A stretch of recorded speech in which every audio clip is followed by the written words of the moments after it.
সালটা ছিল 1920। আমাদের এই মহল তখন উৎসবে মেতে থাকত।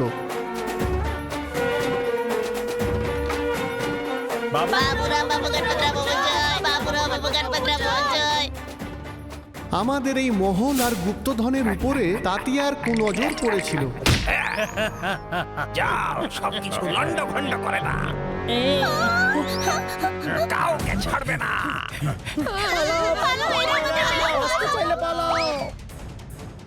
ও যে কোনো ভাবেই হোক এই গুপ্তধন নিতে চেয়েছিল, গুপ্তধন আমার যে কোনো মূল্যে চাই চাই। কিন্তু দুজন বীর যোদ্ধারা গুপ্তধন আগে থেকেই লুকিয়ে দিয়েছিল। ওই গুপ্তধনের কাছে পৌঁছানোর একটা নকশাও বানিয়েছিল তারা, কিন্তু এই কথাটাও তাঁতিয়া জানতে পেরে গিয়েছিল। সবাইকে ধরে ধরে জিজ্ঞেস করো, কোথায় গুপ্তধন? বলো, কোথায় গুপ্তধন? কোথায় লুকিয়ে রেখেছো? বলো, শিগগির বলো। মনে হচ্ছে সোজা আঙুলে ঘি উঠবে না। তোমায় শেষবারের মতো জিজ্ঞেস করছি, গুপ্তধন কোথায়? গুপ্তধনের নকশা বাবুরাও আর গণপতরাওয়ের কাছে আছে। তাতিয়া,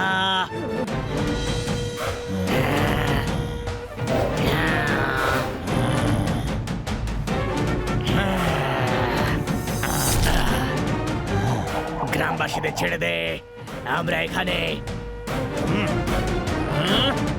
গুপ্তধনের নকশা কোনোদিন তুই খুঁজে পাবি না। ক্ষমতা থাকলে আমাদেরকে ধরে দেখা। বাবুরাও, গণপতরাও, আমি তোমাদের ধরবো আর নকশাও আদায় করে তবে ছাড়বো। দাঁড়িয়ে দেখছো কি? ধরো দে।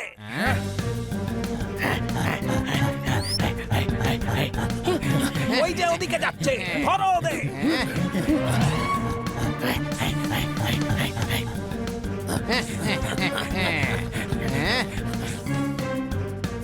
আরে ভাও, মনে হচ্ছে আমরা বেঁচে গেছি। কেউ আসছে, লুকো। গণপত, এই নকশাটা যেন তাঁতিয়ার হাতে কোনো অবস্থাতেই না আসে। আরে বাবু, এই গুপ্তধন আমাদের গ্রামের, এটা বাঁচাবার একটাই উপায় আছে, বাবা বলে গেছিলেন। বাবা তো নকশা লুকোনোর উপায় কোনোদিনও আমাকেই বললো না। কি উপায় আছে? দে এদিকে, এটা বাঁচাবার উপায় আমি বলছি। এই দেখ। আরে নকশাটা ছিঁড়ে ফেললে। এবার আমরা আলাদা আলাদা হয়ে যাই, কেউ একজন ধরা পড়লো আধা আধা নকশাই পাবে। আমরা এই নকশা লুকিয়ে রাখবো। যখন দেখা হবে নকশা জুড়ে গুপ্তধন বের করে দেবো। আর আমাদের রাজ্যের লোকেদের মধ্যে এই ধন বিলি করে দেবো, বাবা বলতেন। আরে বাবা, এই বাবা সবসময় তোকেই কেন বলেছে? এই গলার আওয়াজ আসছে কোত্থেকে? যাও, ওই ঝোপটা দেখে এসো।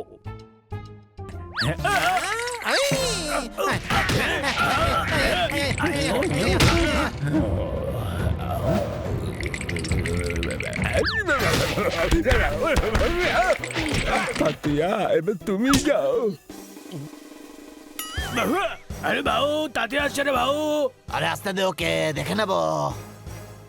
এই হাতটা তো চেনা মনে হচ্ছে। আরে ছাড়ো, আরে কি করছো? আরে মারছো কেন? আরে ভাউ, দুজন দুদিকে পালায়। ধরো দে, নকশাটা আমার চাই চাই।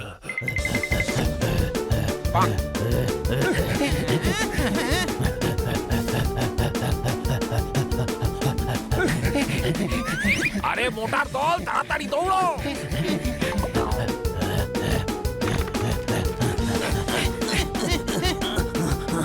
আরে বাবা রে, এই সেতুটা তো খুব জোরে জোরে দুলছে দেখছি।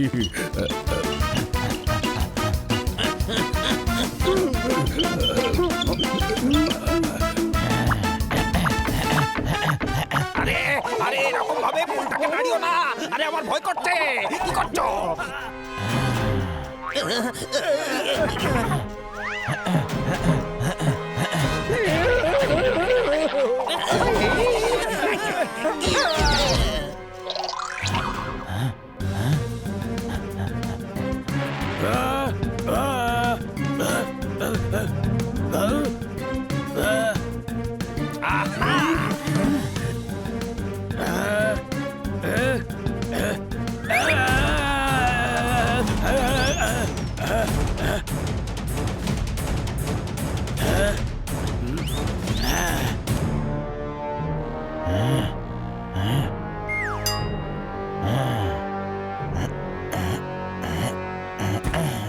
ওদিকে দেখো।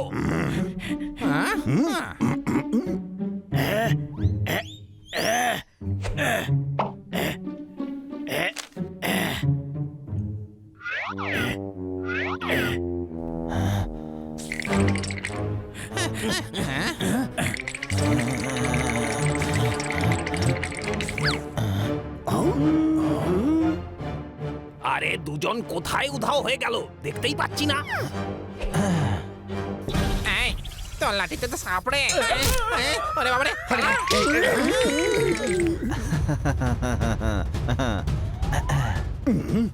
আরে এইভাবে দেখার কি আছে? হ্যাঁ, তাতিয়া মাথাটা নড়াবে না বলছি, একদম মাথা নড়াবে না। দাঁড়াও দাঁড়াও। আরে বাবা রে, কি জোরে মারলো, আমার মাথা ফেটে গেল রে। দাদা ওই দেখো, ওই দিকে পালিয়ে যাচ্ছে। আরে আরে ওই ভাইকে ধরো। আরে এক ভাই ধরা পড়লে আরেক ভাই আপনা আপনি ধরা দেবে। এবার এই নকশা তাতিয়া কোনোদিনও পাবে না।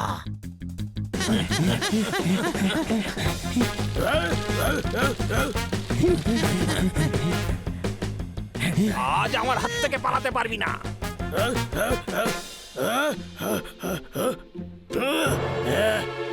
আরে দেখো ওই যে, ধরো বেটাকে।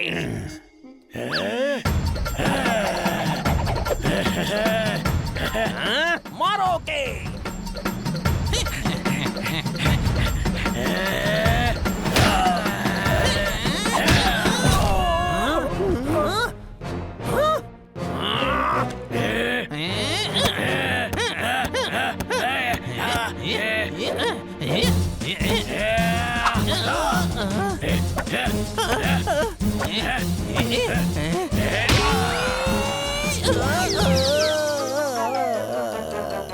আরে অকম্মার ঠেকি, একটা বেড়ালের কাছে মার খেয়ে চলে এলি।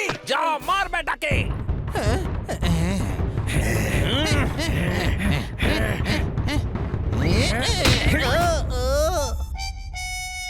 এসো বাবু সোনা।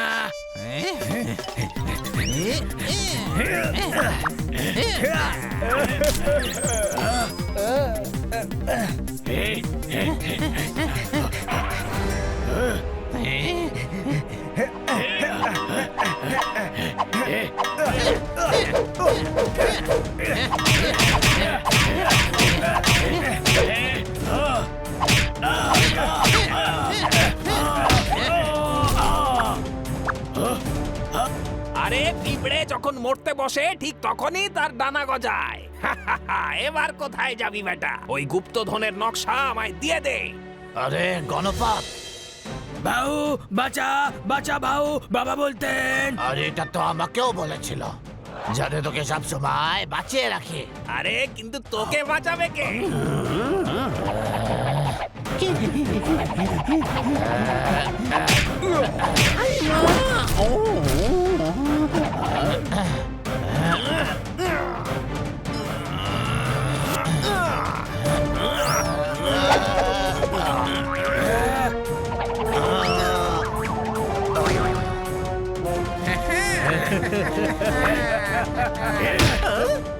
আরে বাবু তুই ঠিক আছিস তো? ডান বাম ধর দে।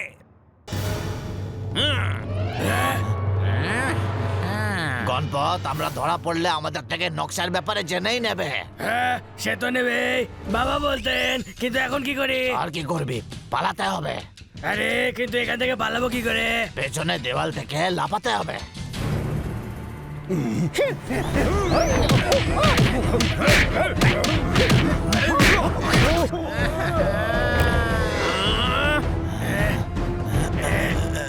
চল ওদিকে। আরে ওঠো, এখনো ঘুমানোর সময় আসেনি।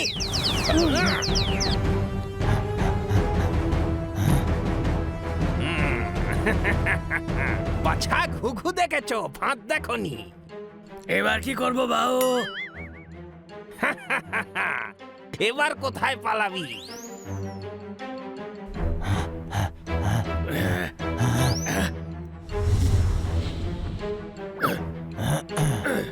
বাবু বাবু, গ্রামবাসীদের সম্পদ বাঁচানোর একটাই মাত্র রাস্তা বাবা বলতেন।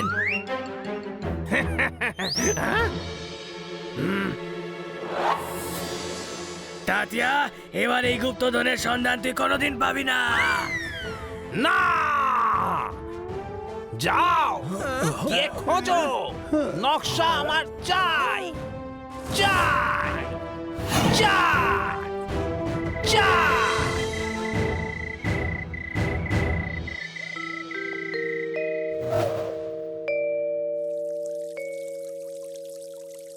আর তার পরের দিন থেকে আমার দাদু বাবুরাও আর না ওনার ভাই গণপতরাওকে দেখা গেছে। Oh, so emotional. ভাই কি স্টোরি শোনালো, একদম সেন্টি করে দিল। এ ভাই, আপনারা শহর থেকে আমাদের মহলে ঘুরতে এসেছেন, এই জন্যে আমি আমাদের মহলের গল্প আপনাদের শোনালাম। এদিকে এসো। তুমি আমার হৃদয়ের সমুদ্রে ইমোশনের জোয়ার এনে দিয়েছো। তোমার দাদুর ব্যাপারে শুনে এত দুঃখ পেয়েছি যে বলতে পারবো না কত দুঃখ পেয়েছি। বাইরে দাঁড়িয়ে দাঁড়িয়ে তুমি মিস্ট্রি বলে দিলে, আমরা তো মহলে ঘুরতে এসেছিলাম হিস্ট্রি বলে দিলে। মারো তালি। তোমার ঠাকুরদা খুবই বাহাদুর ছিলেন, তাই না ছোট ভাই? হ্যাঁ, কিন্তু এই খাজানার কি হলো? আজ পর্যন্ত তো পাওয়া যায়নি। জানি না আমাদের পূর্বপুরুষেরা গুপ্তধন কোথায় লুকিয়ে রেখেছে। এ ভাই, গুপ্তধন নিশ্চয়ই জমিদার বাড়িতেই লুকানো আছে। না, তাঁতিয়া গুপ্তধন লুট করতে চেয়েছিল, তাই ওনারা অন্য কোথাও লুকিয়েছিলেন। ওই গুপ্তধন এখানকার গরিবদের মধ্যে ওনারা ভাগ করতে চেয়েছিলেন। ওনারা দুজন খুব ভালো মানুষ ছিলেন, কোনো প্রশ্ন? ভাই, ফিল্মের মতো ওদের আত্মা বলে দিচ্ছে না কেন যে নকশা কোথায় আছে?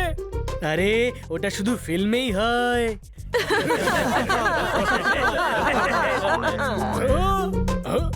তুমি নিজের গাল ধরে কেন টানছো? আরে চাকরাম, ছোটবেলায় দাদু আমার গাল টানতো, তাই আমার অভ্যেস হয়ে গেছে। ভালো হয়েছে যে থাপ্পড় মারতো না, তাহলে থাপ্পড় খাবারে অভ্যেস হয়ে যেত। তোমাদের সবার থাকার ব্যবস্থা আমাদের মহলেই করে দেওয়া হয়েছে। তোমরা সবাই ভিতরে চলো, আমি জিনিসপত্র পাঠিয়ে দিচ্ছি।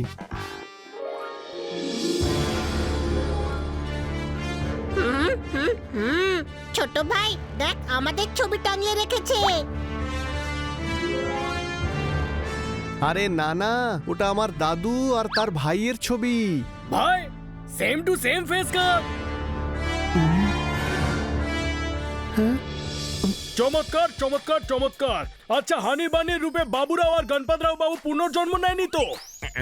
চলো, আমি তোমাদের সবার ঘরগুলো দেখিয়ে দিই।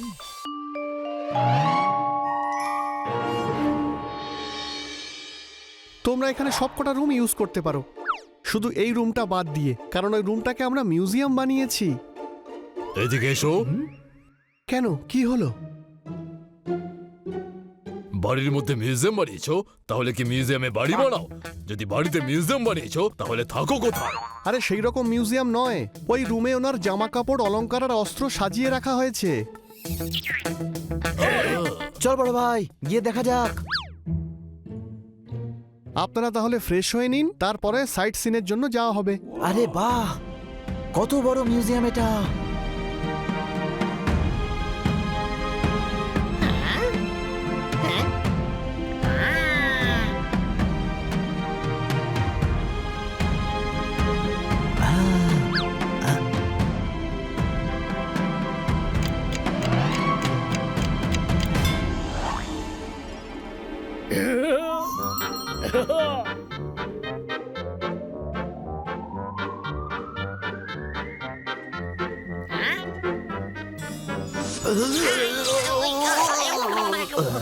গণপতরাও, বাবুরাও,